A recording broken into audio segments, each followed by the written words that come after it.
Olá! No programa de hoje, nosso assunto é política e religião. Neste momento em que o Supremo Tribunal Federal decide se templos podem fazer celebrações no auge da pandemia.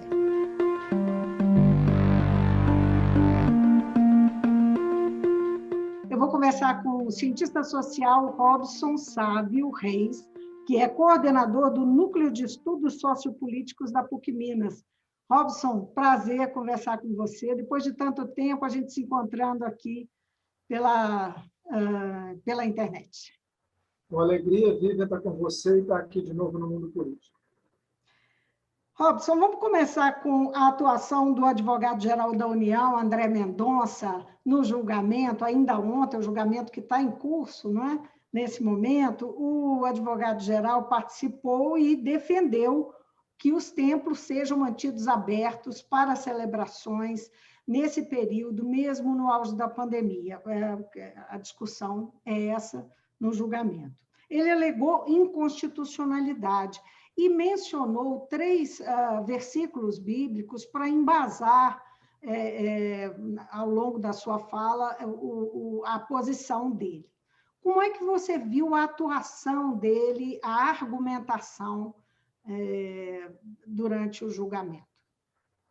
Bom, Vivian, o advogado-geral da União, que até semana passada era ministro da Justiça e Segurança Pública, ele é um pastor evangélico, né? Então, a primeira coisa importante dizer isso, que nós temos dentro do governo Bolsonaro uma série de pastores liderando importantes áreas, né? Por exemplo, a ministra Damares, o atual ministro da Educação, né? O ex-embaixador, que não era embaixador, não, ex-chanceler, que não era pastor, mas muito ligado a movimentos religiosos, esse já no campo do catolicismo conservador. E uma das características um pouco, né, que nós vamos talvez discutir hoje, do bolsonarismo, é essa ligação com alguns movimentos religiosos. E foi bastante sintomático ontem, né, no julgamento, o advogado-geral da União, que obviamente representa os interesses da União naquele momento, que representou, né, naquele momento, né, ter citado versículos bíblicos e ter falado da Constituição en passant, né? Se nós vivêssemos numa teocracia, né, tipo assim, se aqui fosse, por exemplo, o Irã, alguma coisa assim, a gente poderia até entender, né? Mas a base de uma sociedade democrática e do Estado de Direito é a Constituição e aquilo que está respaldado, né, na Constituição e nas leis infraconstitucionais. Então, eu imagino que o advogado-geral da União, que além de ser pastor, ser muito vinculado, né, a Bolsonaro e esse segmento religioso que ocupa cada vez mais poder no Estado, ele também tem uma pretensão muito individual, que é ser o próximo indicado do próprio presidente com a vaga do ministro Marco Aurélio, que se aposenta logo na sequência, né?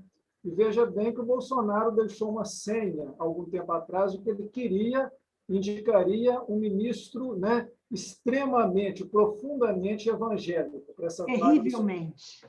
Terrivelmente. A expressão então, eu acho que esse conjunto, né, de informações situa um pouco o voto do responsável pela Advocacia Geral da União, né? Que, obviamente, tem alguma coisa pelo fato dele ser ligado a um grupo religioso que é bastante radical, essa ligação do próprio governo, e o fato também de que parece que ele é um dos candidatos à vaga do Supremo.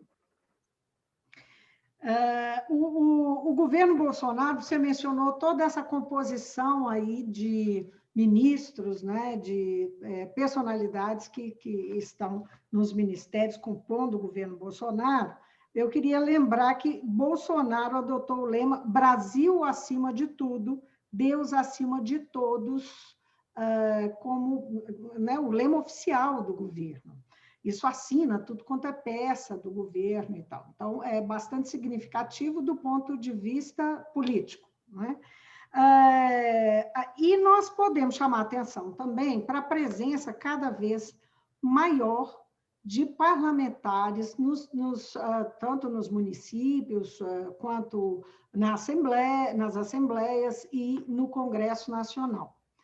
A pergunta é, na prática, nós estamos deixando de ser um país laico?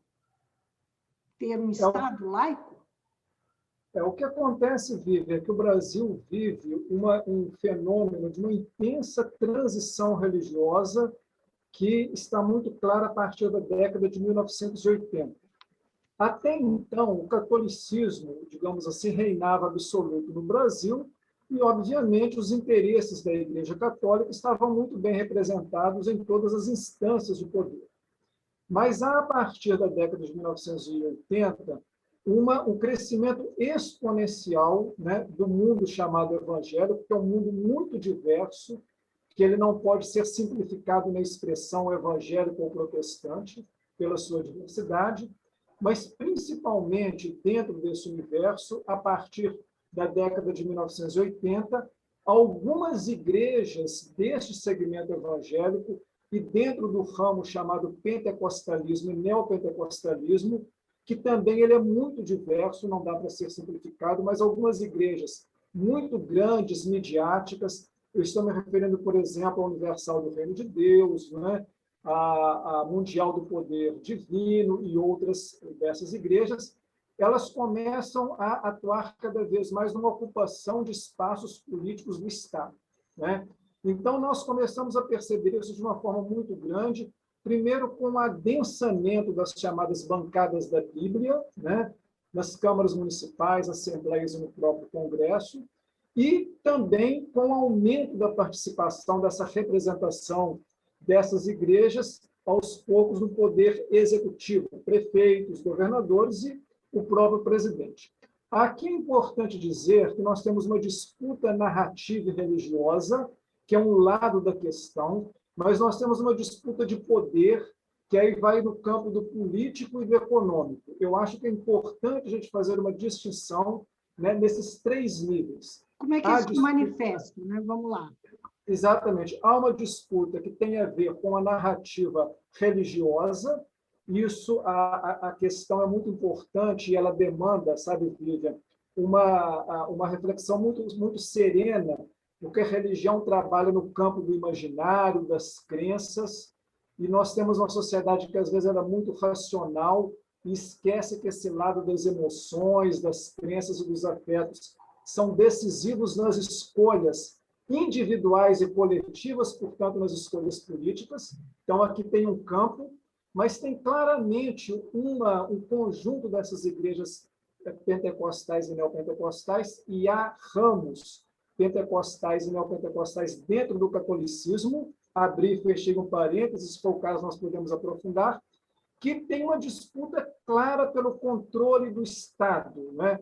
Através de duas vertentes. Uma vertente que eu chamaria de uma vertente econômica, chamada teologia da prosperidade, que é um bálsamo para o neoliberalismo, a ideia de que Deus abençoa dando bens para as pessoas, né? Então, a gente pode até desenvolver isso, mas isso tem um lado econômico.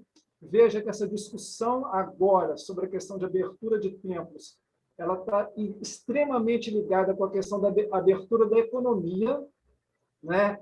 Então, também uma ideia de que igreja é um espaço de negócios, né? E não é à toa que eu chamo isso um pouco de uma espiritualidade templocêntrica. O que significa isso? Para a manutenção de grandes templos, grandes estruturas religiosas, os seus ministros, as emissoras de televisão gastam-se muito dinheiro, né? E com a pandemia o dinheiro escasseou por alguma forma. Então, essa, inclusive, só uma parte, um argumento dos críticos à abertura dos templos, que essas grandes estruturas religiosas estariam interessadas em recapturar o dízimo que é oferecido em dinheiro vivo, né? Isso quem entra em rede social escuta isso o tempo todo. E, de fato, a gente sabe, quem estuda, que a manutenção de toda essa estrutura ela é muito onerosa, principalmente as igrejas midiáticas, né? Quem é do ramo da comunicação sabe o que é manter uma televisão, né, funcionando o tempo todo, né? Uma rede de televisão. Mas não é só isso. A própria vida de muitos desses pastores, uma vida, às vezes, nababesca. Muitos deles, inclusive, moram fora, né, do Brasil, né, e suas famílias. Então, tem a questão econômica. Mas tem a questão política, né? Uma ideia chamada, que vem de uma chamada teologia do domínio. E o que essa teologia do domínio praticamente diz? Ela apregou a ideia de que a sociedade ocidental ela foi se degradando ao longo do tempo e que os verdadeiros cristãos deveriam reconquistar o poder em todos os campos, o poder na política, na educação, na cultura, ou seja, inclusive você vê que nos costumes, né? E, para tanto, deve-se conquistar o poder político do Estado, né? Veja bem, nós acabamos de citar alguns nomes referenciais do governo Bolsonaro que estão estrategicamente colocados nesses lugares, né? Por exemplo, no Ministério da Damares, é o que cuida da questão dos direitos humanos, então tem a ver toda a questão dos costumes, direito das mulheres, das minorias, da comunidade LGBTQI+, né? Dos indígenas. Então, olha, o Ministério da Educação é um ministério fundamental, né? para ter a chamada disputa de uma guerra cultural, né? O que vai prevalecer? Qual que é a narrativa educacional? Então, veja bem, por trás dessa questão, nós temos questão religiosa, nós temos questão econômica e nós temos questão política. Há, sim, um projeto de conquista de poder. Não é à toa que o próprio Edir Macedo tem um livro que ele justamente trata dessa temática. E ele é o responsável pela criação de um dos partidos políticos, né? O antigo PR, né? O Partido Liberal, inclusive o Partido Republicano. E nós sabemos que boa parte da composição desse partido é de pastores e de lideranças religiosas. Então, nós não podemos desconsiderar também esse fator. O que você acha que aconteceu? Né? Porque quando nós estamos falando, por exemplo, da presença e da atuação dentro dos parlamentos e tal, nós estamos falando de uma atuação, de uma militância religiosa dentro dos parlamentos, que é diferente simplesmente de um parlamentar, né, que tem uma manifestação religiosa, né, mas ele não atua nesse sentido. Né? Ele manifesta as crenças dele, mas ele não atua nesse sentido. Como é que você vê esse crescimento e a perda de influência? Você disse, isso historicamente sempre aconteceu, né? A presença e a tentativa de influir politicamente, só que era menos visível, seria isso? E aí entra a expressão, a representação era basicamente católica. Hoje ainda é a maioria, se for fazer um levantamento na Câmara dos Deputados e no Senado, eles ainda são maioria, mas é diferente de ser militância. Então, a pergunta é, o que fez essa mudança, o que provocou essa mudança? Não é? O que fez essa inversão da presença? Eu não sei se chega à inversão, apesar de que os números que a gente tem são de 2010, né? Mas o catolicismo perdeu lugar para os evangélicos das mais diferentes denominações. Bom, essa transição religiosa, né, que começa na década de 70, né, quer dizer, ela começa na década de 50, mas aprofunda-se a partir da década de 70. É uma transição, Viva, que ela vem num bojo de mudanças da sociedade brasileira, né, nos últimos 50 anos. Né? É importante dizer, por exemplo, que proporcionalmente, inclusive, não é os evangélicos que crescem mais, é o número daqueles que se dizem sem religião.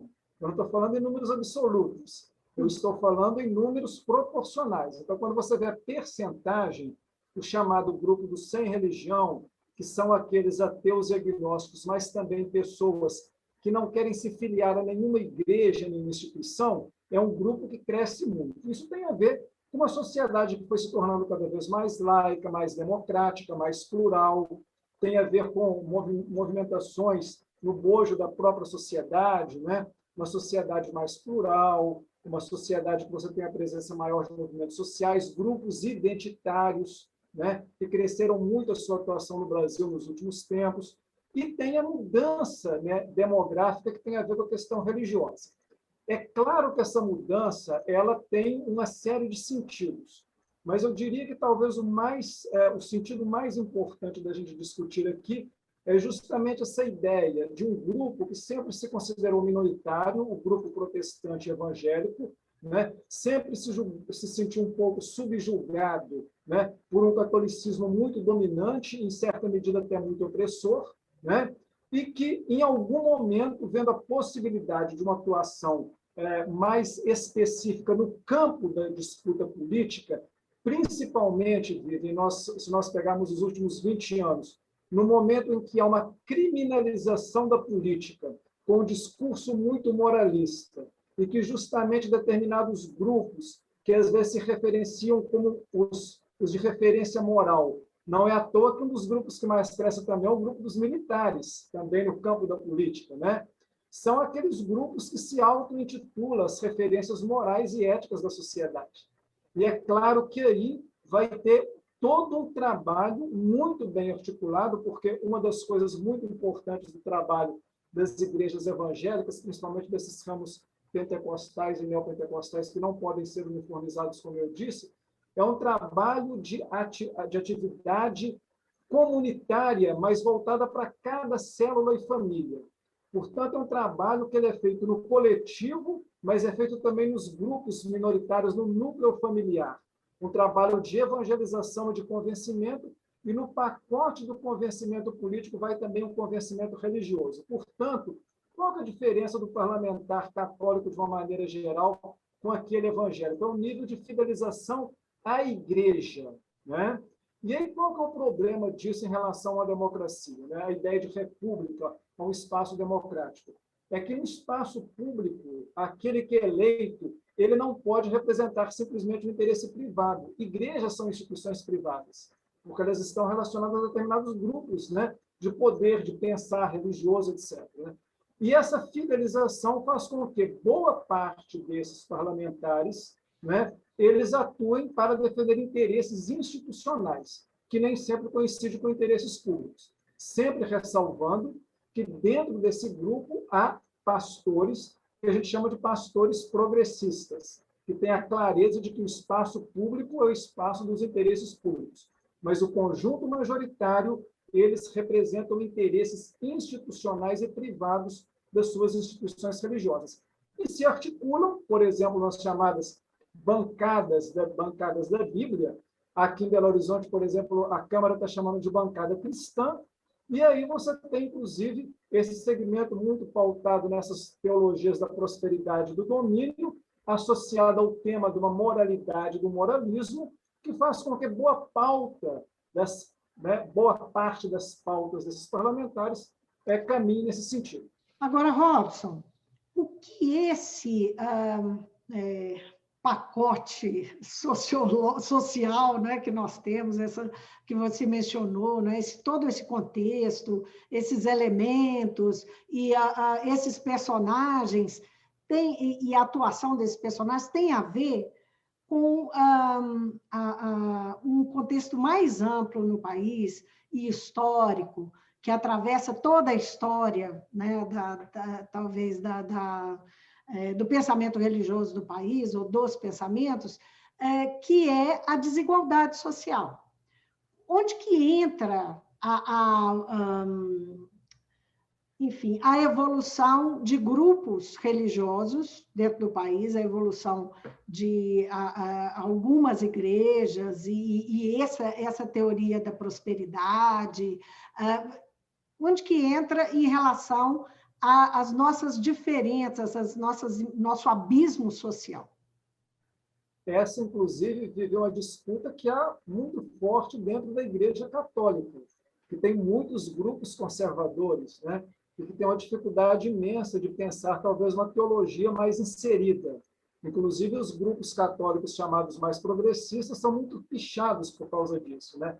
O atual Papa, o Papa Francisco, que trabalha muito nessa perspectiva, né, humanizadora e ecológica, ele é vítima, inclusive, de muitos ataques dentro do próprio catolicismo, né? Então, nós temos também aqui uma disputa de narrativa que ela é religiosa, mas ela é política, é ideológica, ela é econômica, que é pensar o que significa uma ética cristã, né? Para os grupos mais progressistas, tanto dentro do mundo católico quanto evangélico, né, uma ética cristã tem a ver com a ideia, né, daquela máxima evangélica que o próprio Cristo teria dito, né? Porque Cristo não escreveu nada, foram outros, né, que escreveram em nome dele, né? Eu vim para que todos tenham vida e tenham vida em abundância, né? E a partir de uma ideia, né, teológica de que Deus criou todos os seres humanos à sua imagem e semelhança, desenvolve-se a doutrina da dignidade humana, que é a base da Declaração Universal dos Direitos Humanos, o primeiro grande documento da ONU, e que tem, assim, digamos, é a base também de todas as constituições democráticas, a partir de uma noção que vem do cristianismo, que é a dignidade humana. E para, né, se construir a dignidade humana, sob o ponto de vista do Estado democrático, se pensa na ideia dos direitos humanos e dos direitos dos cidadãos. Então, aqui é uma forma de tentar pensar essa narrativa de um modo mais inserido, trazendo o problema da desigualdade, das injustiças, das múltiplas formas de violência, né? Por exemplo, quando você vê os dados de violência letal no Brasil, somente para citar um homicídio, né? 75% são pessoas pretas e pobres, num país que se diz cristão. Então, tem um problema aí, né? Então, tem um grupo que está pensando isso, mas tem outros grupos, né, que nós utilizamos a palavra conservador, mas a palavra conservador ela não é boa, porque uma pessoa ela pode conservar a doutrina, mas não ser um fundamentalista. O que eu queria me referir são grupos mais fundamentalistas e radicais dentro do mundo católico e do mundo evangélico, que descartam essa possibilidade de uma teologia, de uma ética religiosa que está comprometida com a vida do povo, né? Que é pensar muito mais a ideia de uma relação direta da pessoa com Deus, né? Um modelo de igreja, né? Que é o que louva a um Deus todo-poderoso, a um Senhor dos exércitos, né? Então, aí se conecta a religião com o militarismo, então vale armas, né? Vale fazer arminha, vale guerra, vale, inclusive, matar e eliminar o inimigo em nome de Deus. Veja, Vivian, que esse discurso, quem conhece a história da humanidade, a história do próprio Ocidente, não é um discurso novo. Militarismo e fundamentalismo religioso, nós conhecemos essa história em vários momentos da história do Ocidente e da humanidade. Então, nós para além da história cristã, né? As religiões como um todo se envolvem. Né? Exatamente. Então, só estou querendo dizer, né, tentando conectar mais alguns elementos. Quer dizer, há uma disputa de narrativa religiosa, inclusive dentro das múltiplas facetas dos cristianismos, porque eu quero deixar aqui claro que também o catolicismo, apesar de ser uma religião mais verticalizada, tem muitas formas de vivência do catolicismo, né? É importante dizer, nós temos grupos fundamentalistas católicos também, mas é importante dizer que esses grupos que pensam a partir de uma teologia da prosperidade, da teologia do domínio, principalmente, eles estão muito pensando em disputar um discurso religioso que ele deflagra no campo político, no campo econômico, para dominar essa narrativa. E esses grupos, eles estão... Como é que você olha para eles, tanto dentro da Igreja Católica, quanto entre as igrejas evangélicas? Eles estão ganhando terreno, eles estão ganhando uma batalha que eles estão lutando por ela? Como é que é? Você sabe, Vivian, que recentemente tem sido feito muitos estudos, né? Por exemplo, há estudos na área da sociologia, ciência política, comunicação e outras áreas, né? Às vezes de forma transdisciplinar, que fala de uma extrema-direita global que está mediada pela questão religiosa, né? E que o grande líder, até bem pouco tempo atrás, era o Trump, e que é uma tentativa de grupos bolsonaristas, né, tentar colocar o Bolsonaro como esse líder da extrema-direita religiosa global, né? Que teria outros líderes, né? Como, por exemplo, o Orbán, o Duda, que é o católico extremista da Polônia, né? O Salvini, né, da Itália, o próprio Trump, né, e o trumpismo. Então, quer dizer que nós temos, na verdade, aqui uma questão muito séria, que é essa narrativa que associa uma ideia de que o discurso religioso pode ser uma espécie de amálgama, né, dessa extrema-direita global. Né? Isso daqui é um problema sério para as nossas democracias, porque muitos de nós, inclusive, do campo da academia, né? Desprezamos muito ainda o elemento religioso a partir daquele preconceito, né? De que o campo religioso é o campo do misticismo, do mítico, né? Do irracional.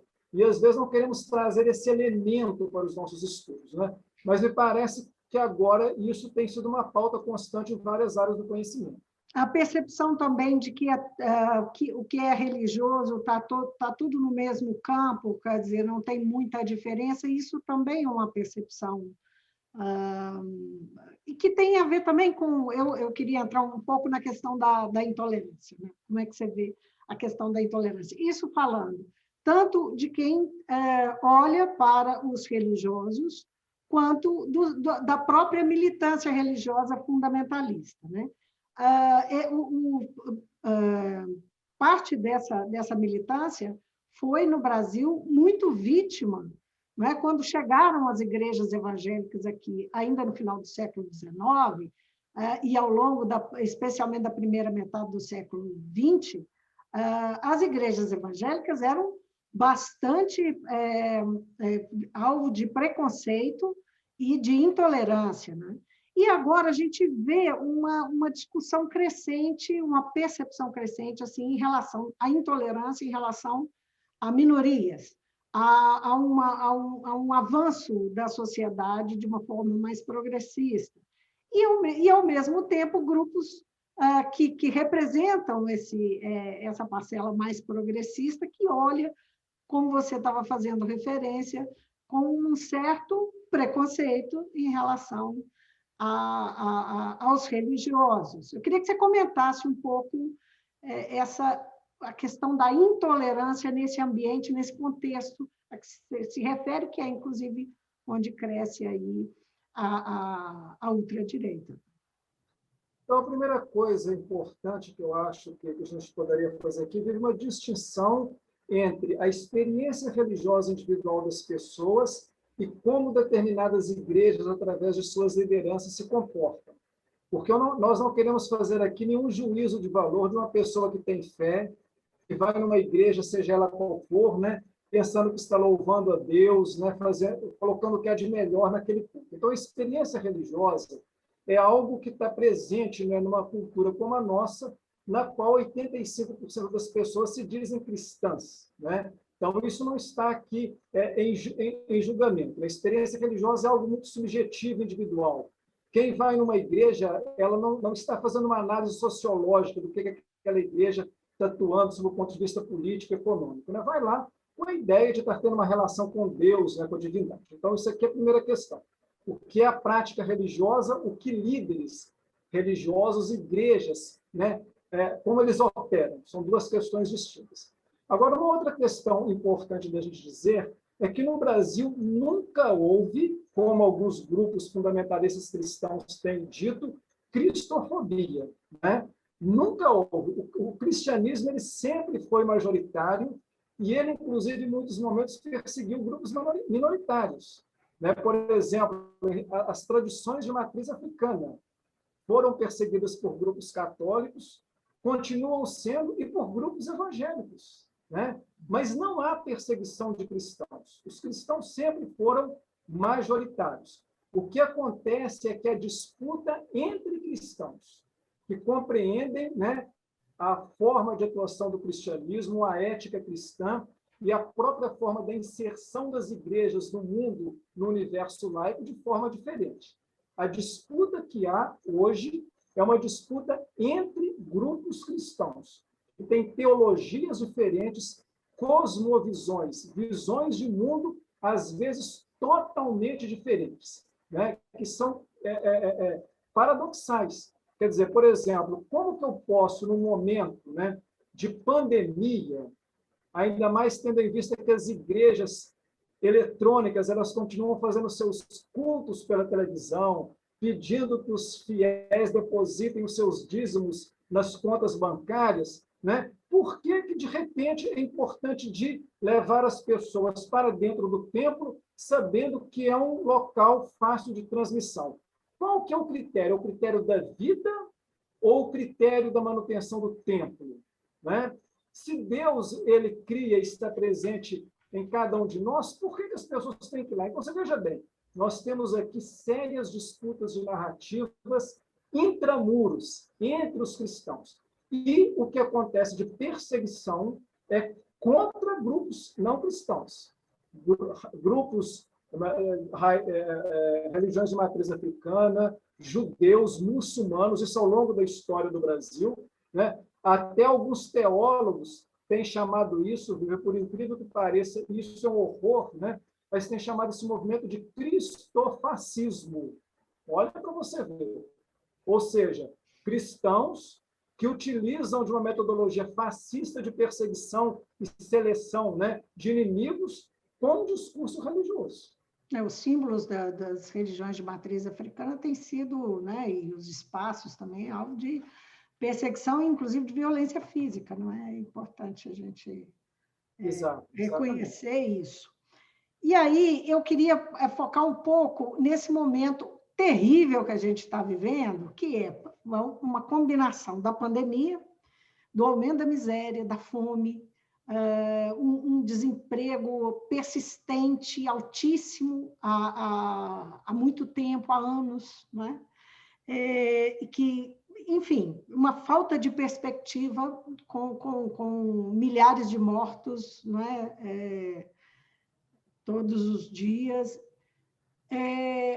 Como é que você enxerga isso como impacto na percepção política? Como é que esses ingredientes impactam na percepção política dos cristãos, né? E é um caldo nesse contexto todo que nós estamos discutindo aí. Inclusive, né, Vivian, porque como a questão religiosa trabalha muito a questão das percepções, sentimentos, emoções e afetos, né? Você tem um outro fenômeno que nós não conseguimos discutir muito aqui por causa do tempo, mas é como que funcionam esses grupos religiosos, por exemplo, nas redes sociais. Né? Nós já sabemos como que isso atua, por exemplo, no campo da política, nas escolhas, na teoria das escolhas, né? E, por exemplo, coincidência nas eleições, no processo democrático, no processo eleitoral. E mutatis mutandis, né, fazendo uma correlação, né, há uma imensa disputa dessa narrativa religiosa dentro desses grupos de redes sociais e reforçado por lideranças religiosas que, nesse momento, aderem de forma clara ao Bolsonaro e aquilo que nós chamamos de bolsonarismo, né? Então, veja bem, são narrativas que combinam discurso religioso, discurso militar, um discurso moralista, né? Um discurso salvacionista e messiânico, né? Um discurso negacionista de que a ciência faz mal, né? É preferível confiar no pastor ou no líder supremo, né? E isso é algo que afeta o cotidiano das pessoas e que o nível de adesão, né, nesses microgrupos, né, nesses microespaços de poder, como diz o Foucault, isso acaba sendo muito importante, né? Não é à toa que as pesquisas de opinião demonstram, por exemplo, pessoas em dúvida em relação ao que diz a ciência, a efetividade da vacina, não obstante todas as políticas totalmente equivocadas que são realizadas no Brasil nos últimos tempos, né? Um apoio ainda importante ao presidente, e esse apoio, uma parte desse grupo, é o grupo religioso, é esse grupo que associa o discurso religioso com o discurso político, com a ideia de que precisa de reconquistar o Estado, porque ele foi degradado moralmente, né? E que a religião é que deve ocupar esse lugar. Não é à toa que o próprio Bolsonaro, ele se diz católico, ele se diz evangélico, ele vai na igreja católica, mas ele é batizado na igreja evangélica.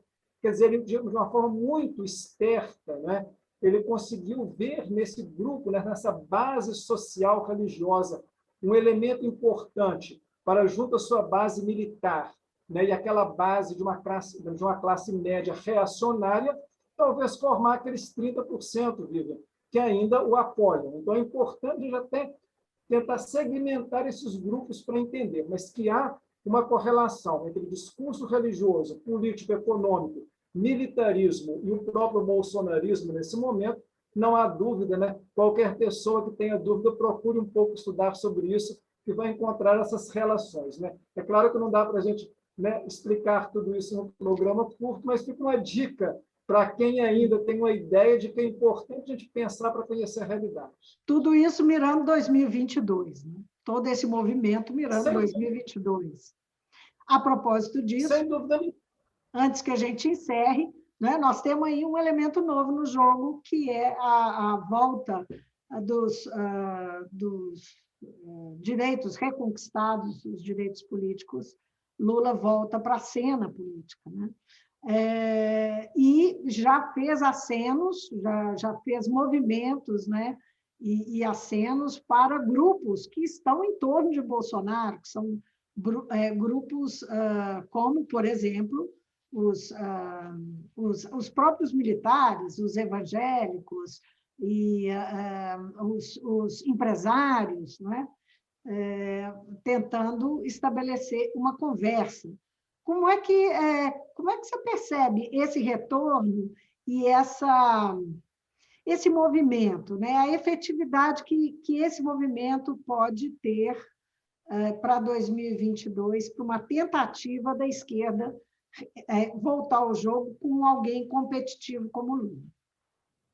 Lula e o PT sabem que precisam reconquistar o espaço perdido no campo religioso. Até porque, você sabe bem, as pessoas que estudam sabem disso, né? A participação, o PT, ele surge na década de 1980 no bojo de uma série de movimentos sociais e religiosos, né? E, inclusive, há uma ligação estreita, né, de movimentos operários, né, teologia da libertação, com ações políticas transformadoras, né? E boa parte do apoio que Lula teve quando eleito tem a ver com grupos religiosos chamados progressistas. E o que acontece é que ele perdeu muito esse espaço, primeiro porque o próprio segmento da Igreja Católica houve muita perda do catolicismo nos últimos tempos, né? E diminuiu o protagonismo dessas lideranças católicas, que muitas delas, inclusive, foram atuar em espaços de partido de governo. Então, Lula, ele sabe que ele vai ter que reconquistar espaço junto, né, aos movimentos evangélicos, principalmente no campo mais progressista, que é mais aberto a um discurso voltado para o estado de bem-estar social, e, obviamente, ele terá que reconquistar outros espaços. Por exemplo, um espaço que está muito minado para o campo progressista, esse universo também que eu pesquiso um pouco militar, né? Que não dá para a gente falar sobre ele, que ele é muito diverso também, mas principalmente nas bases das instituições militares, que não são somente as polícias militares, mas um ethos militar que está presente nas polícias civis, na Polícia Federal, né? Nas polícias prisionais, nas guardas municipais, né? Nas bases das Forças Armadas.